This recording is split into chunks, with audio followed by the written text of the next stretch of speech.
राधे राधे दोस्तों, स्वागत है आप सभी का आपके अपने चैनल सनातन धर्म पर।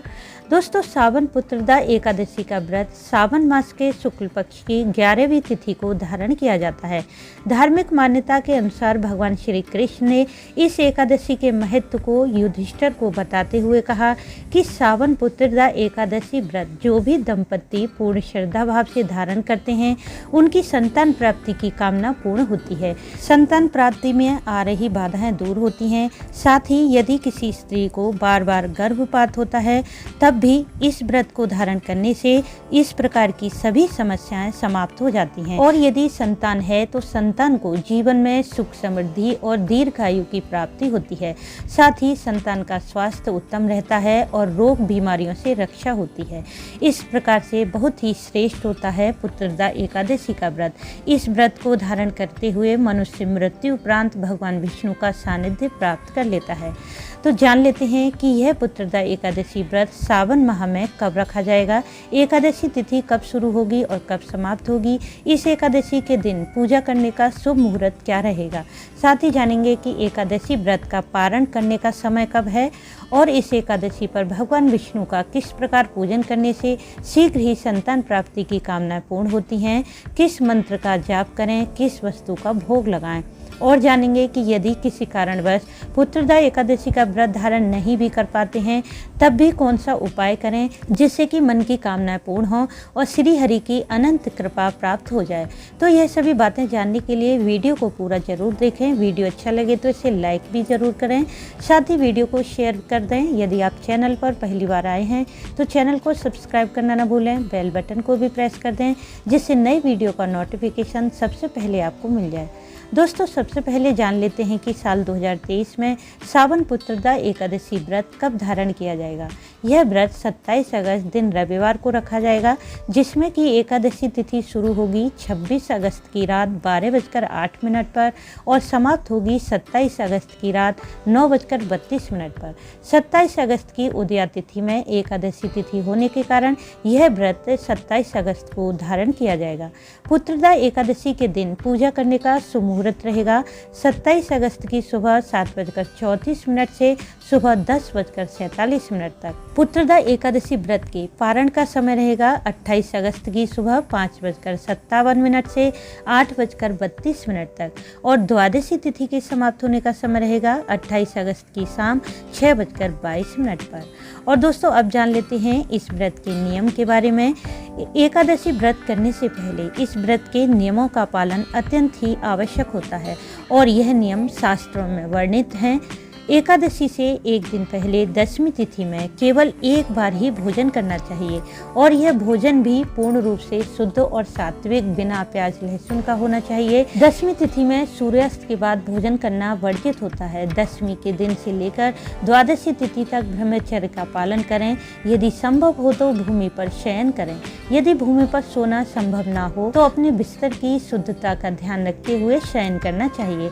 एकादशी के दिन घर में चावल, बैगन, मसूर की दाल घर का कोई भी सदस्य ग्रहण ना करे। स्त्रियों को बाल नहीं धोने चाहिए और पुरुषों को शेविंग नहीं करनी चाहिए। और एकादशी के अगले दिन द्वादशी तिथि में ब्राह्मण को भोजन करवाकर दान दक्षिणा देकर द्वादशी तिथि के समाप्त होने से पहले ही अपने एकादशी व्रत का पारण कर लें। यदि द्वादशी तिथि के बाद अपने व्रत का पारण आप करते हैं तो यह पाप के समान माना जाता है। इसलिए ध्यान रखें कि द्वादशी तिथि के शुभ मुहूर्त में ही व्रत पारण कर लें। और अब जानते हैं व्रत की पूजा विधि के बारे में। दोस्तों, जब हम किसी भी व्रत को धारण करते हैं तो उसके लिए अत्यंत आवश्यक होता है कि सुबह जल्दी उठें। हो सके तो सूर्योदय से पहले ही उठना चाहिए, जिससे हमें पूजा के समय ज़्यादा से ज़्यादा सकारात्मक ऊर्जा मिल सके। तो एकादशी के दिन जल्दी उठकर स्नान आदि करें, फिर सूर्यदेव को जल दें। यदि आपके मन में संतान प्राप्ति की कामना है, धन, यश, मान, प्रतिष्ठा चाहते हैं तो नित्य प्रति सूर्यदेव को जल अवश्य दें। विशेषकर जिस दिन आपने व्रत धारण किया है। तो एकादशी के दिन तांबे के पात्र में शुद्ध जल, गुड़, लाल पुष्प, अक्षत डालकर सूर्य देव को जल दे दें। उसके बाद अपने घर के पूजा स्थल में यदि संभव हो तो एक चौकी लगाकर श्री हरि विष्णु का पूजन करें, और यदि चौकी लगाना संभव ना हो तो श्रद्धा भाव से साधारण रूप से ही पूजन करें।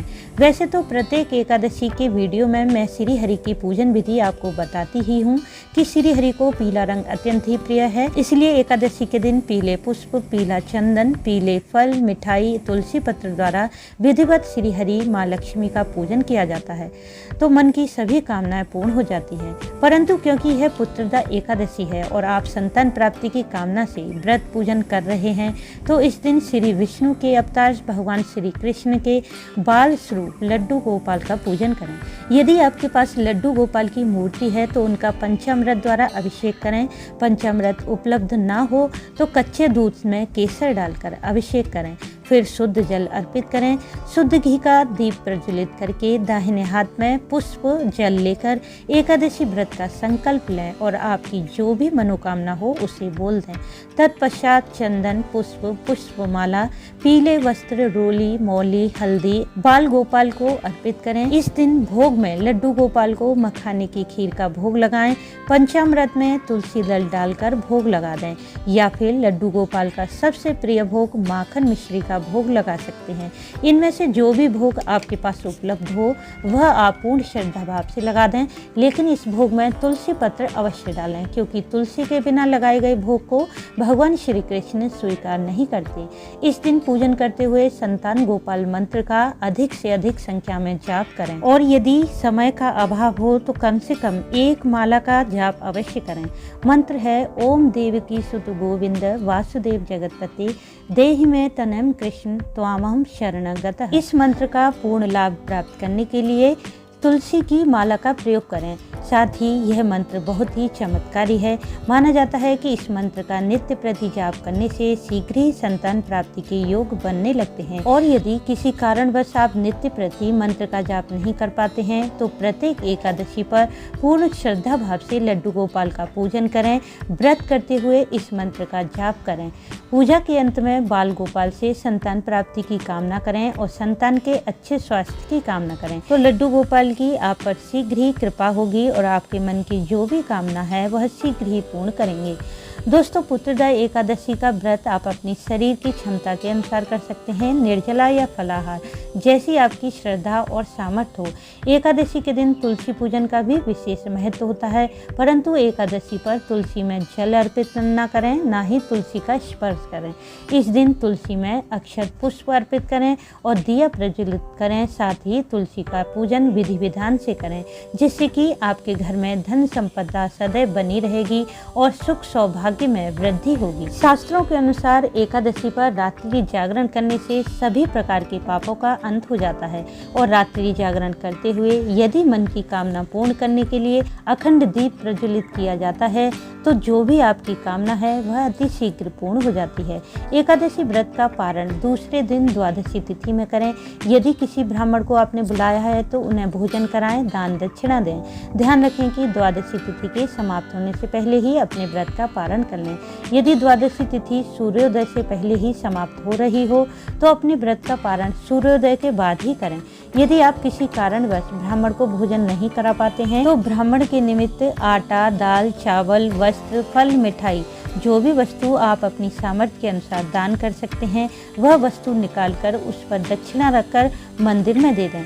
तो दोस्तों, सावन पुत्रदा एकादशी का व्रत बहुत ही महत्वपूर्ण है। यदि सच्चे हृदय से भगवान विष्णु, भगवान श्री कृष्ण का इस दिन पूजन करते हैं, ध्यान मंत्र जाप करते हैं, व्रत के नियमों का पालन कर लेते हैं, तो मन की कोई भी कामना हो वह अवश्य पूर्ण हो जाती है। तो दोस्तों, उम्मीद है कि इस वीडियो से आपको लाभ अवश्य होगा। वीडियो अच्छा लगा हो तो इसे लाइक करें, शेयर करें, साथ ही चैनल को सब्सक्राइब कर लें, बेल बटन को प्रेस कर दें, जिससे नई वीडियो का नोटिफिकेशन सबसे पहले आपको मिल जाए। वीडियो अंत तक देखने के लिए आपका धन्यवाद।